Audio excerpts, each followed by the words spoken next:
Well, shooters and reloaders out there, Fortune Cookie 45 LLC coming to you from the Hot Lead Zone, and we're going to do the next episode of the 8mm Mauser cast bullet project.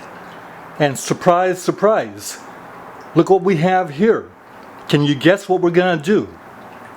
I've spent about $55 including tax to get this stuff, and we're ready to do the next step in our cast bullet project.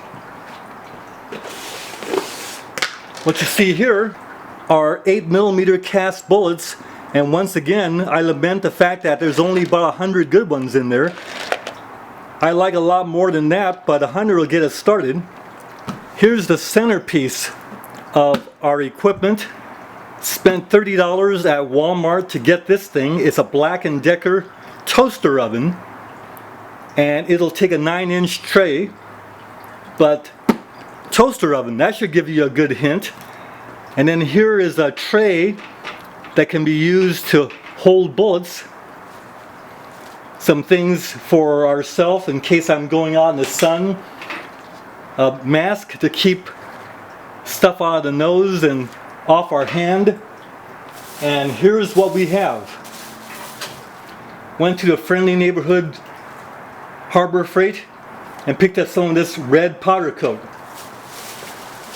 Got 3 jugs of those because might as well get a good supply. And a pair of tongs.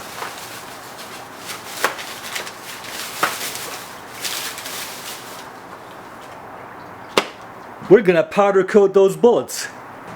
Now, ever since the day of smokeless powder, the problem has not been handguns. Because handguns with smokeless powder, you're still dealing with velocities somewhere around anywhere from 1,000 to 1,500, 1,600 feet per second, maybe 1,700 feet per second.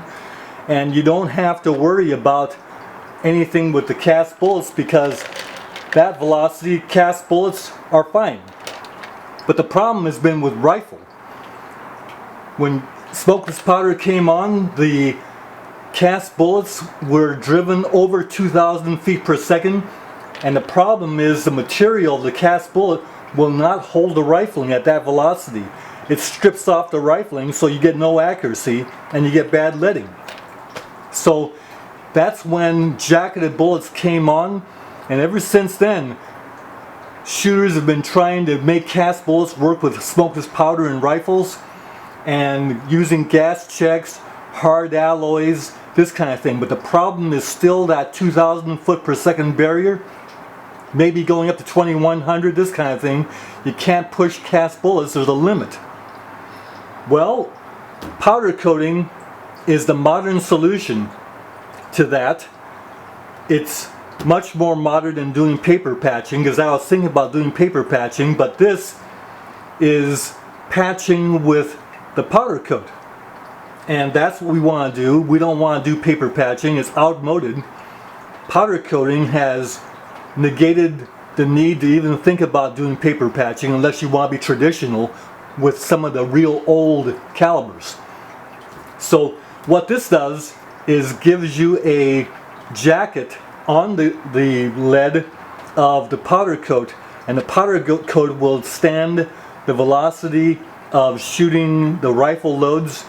There's been reported in Australia by our Australian friends that they can shoot 22 caliber in 223 and 5.56 millimeter with powder coated bullets that behave just like Full Metal Jacket. So that's why it's time to consider and even work with powder coating with rifle bullets. I still don't intend to do any of this with my pistol bullets because the 45-45-10 system is so good and easy and quick and simple and good. The only drawback is the smoke, and that's not a problem unless we're competing in the action games.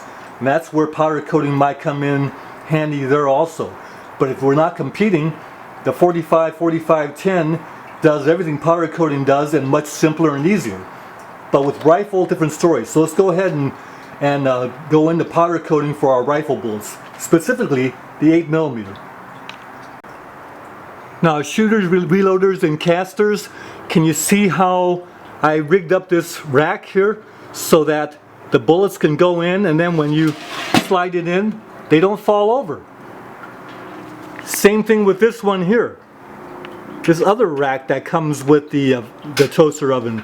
And that, as you see, I can rattle that around a little bit and the bullets don't fall over. Took a little bit of work with a pair of pliers and a wire cutter, but got it going pretty good there. Well, I'm pleased to say there was minimum mess, as you see. Minimum mess.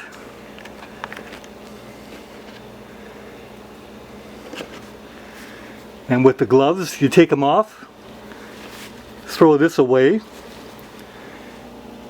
and no mess. I didn't even need to have both trays since I'm only doing 100. Let's go out and see how they're doing. Well, I got it set at 400 degrees for 20 minutes, and nothing much is happening yet. Just put them in a minute ago. We shall see. Well, shooters and reloaders, let's go ahead and open it up and have a look.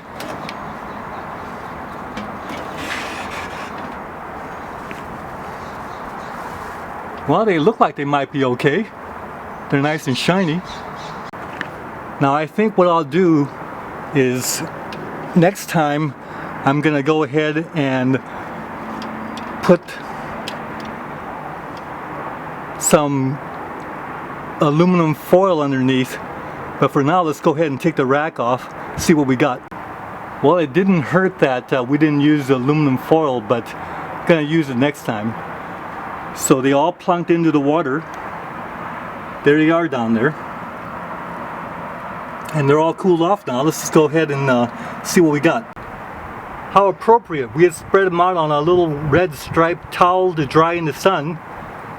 Let them dry for about 10 minutes. Won't take long in this heat. So of course, shooters and reloaders, we know how good powder coating is. We like powder coating. And we like it on our bullets too, of course, if it's not too much trouble to do. Well, let me tell you, it's not any trouble at all. Here's the container we used. Put about 2 tablespoons of powder in there and dump your bullets in. Shake it for about 3 or 4 minutes, and you open the lid and the bullets are coated. And you don't need to use steel BBs, you don't need to use plastic BBs to make that covering, because if it's covered, right? And all that thing about electrostatic stuff and spraying it on, well, they spray refrigerators and the electrostatic isn't done there. A lot of times they'll just hang something up and spray it in a powder coating room, like this press. And then they'll go ahead and powder coat it. So I figured that I would just shake this container for a couple of minutes and see if that got the bullets coated well, and if it didn't, then I'd add the BBs and see if that would work, and if that didn't work, then I would go ahead and put it into a vibrator and let it vibrate for 20 minutes. But when I opened it up, the bullets were coated very nicely with the powder coat. And if it's coated, it's coated. Vibrating it or using BBs or anything else isn't going to coat it any better. So I figured just go ahead and 3 or 4 minutes to maybe only 2 or 3 minutes is all you need to do is coat it. So we got them coated, and sure enough, good results. No need for BBs, no need for vibrating, just like doing the 45-45-10 system. So we got good results. Now it just so happens that we'll have to size these. I'd like to size it to 0.325 inch, but they don't make a 325 inch sizer die unless it's custom made. So I'm going to size it to 0.324 inches, and that should work out just fine. And then we'll just go ahead and load these. So they look pretty good. I don't think we have to do 2 coats or anything like this. And the coating of the powder on these bullets, some look like they're thick, some look like they're thin, but they all come out the same. So I would say be generous with the powder. don't worry about it being overcoated. If you got the coating of the powder on there, that's good. It's not going to require more coating or less coating. As long as it looks like it's got an even coat on there, you're in good shape. So we're going to go ahead and size these and then load them, and that's the end of this video. We'll go to the next one in the series, which is sizing these and loading them.